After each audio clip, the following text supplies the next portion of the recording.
Hey friends, welcome to today's video. Today we are going to talk about 7 things that I used to do with my makeup that I no longer do as I have gotten older. I'm going to be 40 in less than 6 months. Not that 40 is old by any means. I feel great. I feel very young. I feel very vibrant, but you know, I'm not 20 anymore. I'm not 25, and I have noticed that the way I used to do my makeup needs to change and needs to tweak to better enhance my features as they are now. So I identified 7 specific old techniques that I used to do that I no longer do and I have tweaked and done differently. So let's get started. All right, you guys, so first let's start with foundation because it always starts there. Now, I wanna say one of the first things that I should add to this actually just came to me. It was not part of my notes, but my skin. I remember just like putting foundation on dry skin. I don't even know that I had a really great skincare routine when I was 20 years old. That has definitely changed. I take much more time to prep my skin before foundation because your skin needs to be prepped properly to have your makeup look beautiful and natural. So that's number 1. I'm throwing in there. That's an extra actually. Okay, so let's talk about foundation. I used to love full coverage, heavy foundations. The more full coverage, the better. Don't ask me why. I didn't need it.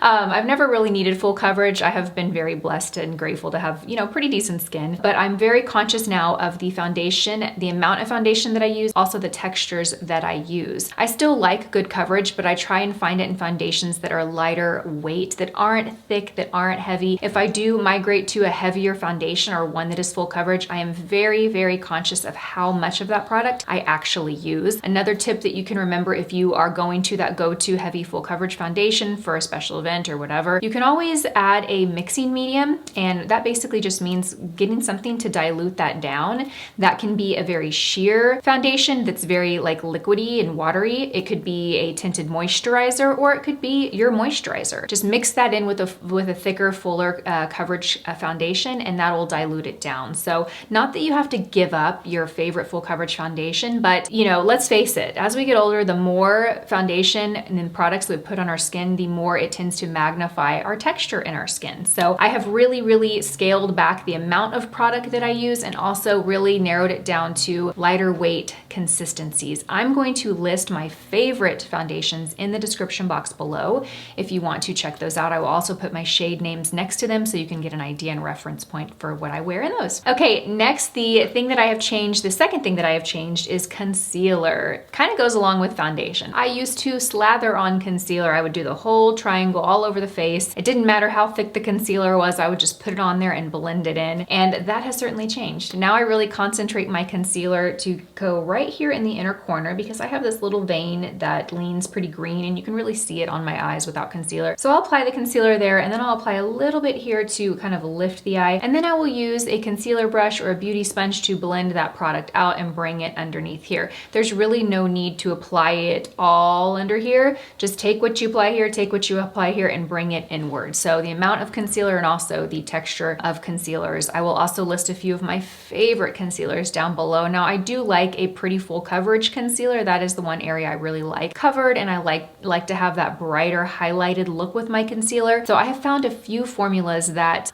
give excellent coverage or full coverage, but they don't feel heavy. Another little tip, this is kind of a little bonus tip, but I will always apply a little bit of a creamy product or a serum product underneath my eyes before I apply concealer. Sometimes you see it in the videos, sometimes I do it before I turn the camera on, but something lightweight, because that almost kind of works like a mixing medium with your concealer. If you put concealer on really dry under eye, you can bet that you will see every little tiny fine line, wrinkle. I have these little bumps underneath my eyes. I don't know what they're called, but they're tiny, and with a lot of concealer, you can really see them. So putting a serum or an eye concealer on just a minute or 2 before concealer makes a world of difference. So the next makeup technique is one that I have really embraced over the last maybe 2 years. You guys have definitely noticed if you watch my videos, but I have embraced creamy products on my skin. I love a good cream blush and I love a good cream bronzer. I still will wear powder in each, but really cream blush and bronzer gives me a youthful, healthy glow. It also gives me a glow in the right places. Since I no longer wear shimmery powders on my cheeks or really frosty shimmery products to give this altered like illusion of a highlight. I want that highlight to look natural. Creamy products give a natural highlight without accentuating texture because they don't have shimmer. You want to find a formula that's shimmer free. So cream products is definitely something I've embraced. You guys know my go-to cream blush is this guy right here, the Westman Atelier Baby Cheeks Blush Stick. Oh, and the shade Petal, it is literally like what dreams are made of. And I'm also loving the Charlotte Tilbury Cream Bronzer. This is a wonderful cream formula, very pigmented. Use a fat, fluffy brush to apply it so you don't apply too much. It applies just the right amount. It's creamy, but it's set so it doesn't slide and move around your skin. I'm in Texas, it's 1,000,000 degrees, and I can wear this in the summer and it still looks good at the end of the day. So that is saying a lot. But cream products is something that has really given me a youthful glow, and I'm here for it. The next is something that I used to way overdo, and I think if you've been on YouTube or you've been watching YouTube videos for the last 8 or 10 years, you know what I'm talking about. But baking, so much heavy powder. I never was really into that before I started watching YouTube videos, to be honest. And I used to work at MAC, and I remember there were some makeup artists at MAC that would pack it on and the makeup always looked incredible. It was like a huge transformation, but when you get up close, you could just see how heavy it was. So I never really embraced that real full heavy bake, but I did used to way over powder, and now I just powder. I just use what I need. I also use loose powders. I don't really use press. There's a couple of press formulas that I'll go to, like the Physicians formula or the number 7, but I really try and stick with loose powders because they're lighter, they're finely milled, they have a more natural appearance on the skin, and I strategically powder, which means I don't take a big old powder brush and go all over the face. I take a small powder brush. I love our BK Beauty 108. I take a little bit and I just like strategically set. I know I'm gonna set underneath my eyes. I know I need some in my forehead because this is where I produce oil and shine. On my nose as well, I get a little oily. And then what I'll do is I'll just kind of trace my cream products. Just go around it, creating a little powder barrier to ensure that those cream products don't move or migrate. And then maybe around my nose because I tend to get a little oily throughout here. So basically what I used to powder with, I do a fraction of that now, a fraction, because that's all I need. Another makeup technique that I embraced as I got older, and I used to do the opposite of this, is I now wear a really thin translucent eye primer with the exception of the MAC paint pots. I do love those,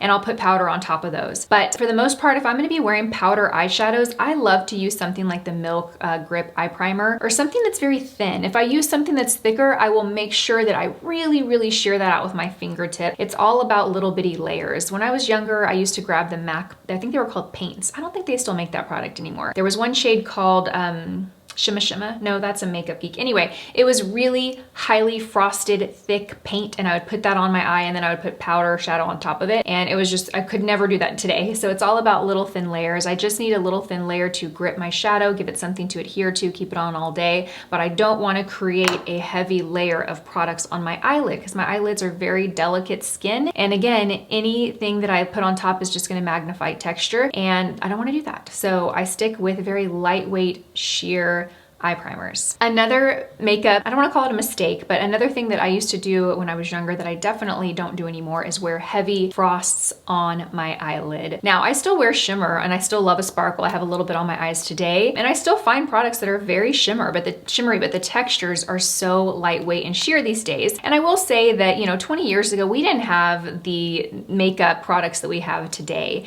Back then, if you wanted shimmer or foiled on the eyes, it was like a heavy, thick, creamy, frosty shadow.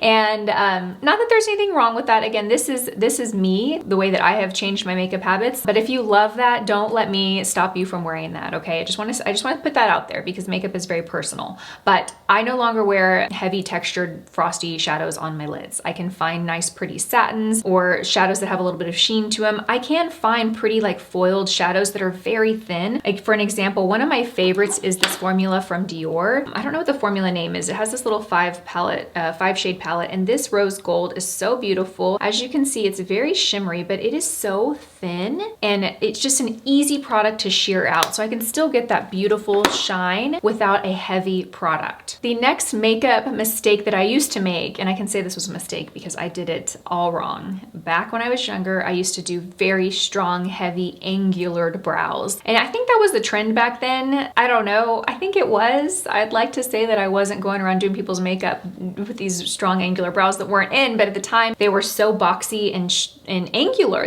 I look like an angry, I don't know, I just looked angry all the time. So a softer brow, I don't use brow pomades anymore, and I don't even really use, if I use a microfine brow pencil, I will just make sure I have a very light hand so I can create very hair-like strokes. I used to go in there with hard pressure and really like trace out a brow. It almost looked like a stencil, and then go fill it in with brow pomade. It was very heavy, it was very intense, it was just too much. Now I like to use a waxy pencil that has a thicker head, so it creates more of like a powdered, softer look. Then I'll go in with a brow gel that'll create some volume and soften up the brow. But that is one thing that I used to do, and I'm so glad I don't do that anymore. It completely changes my face. And the last thing that I've changed about my makeup that I no longer do is wear like heavy, thick liner. I will still wear black from time to time, but I used to only wear black, and I used to do a thick line of it. I no longer do that. If I do use a black liner, it is usually a black eyeliner pen, and it's usually when I'm wearing lashes and I need something to hide the band. Now what I like to do is I like to use eye kohls, or if I do use, like if I do a thicker, more dramatic line, I'll take a little bit of shadow and just soften the edge. That really softens up the eye. I try very hard not to get my line too heavy and thick, because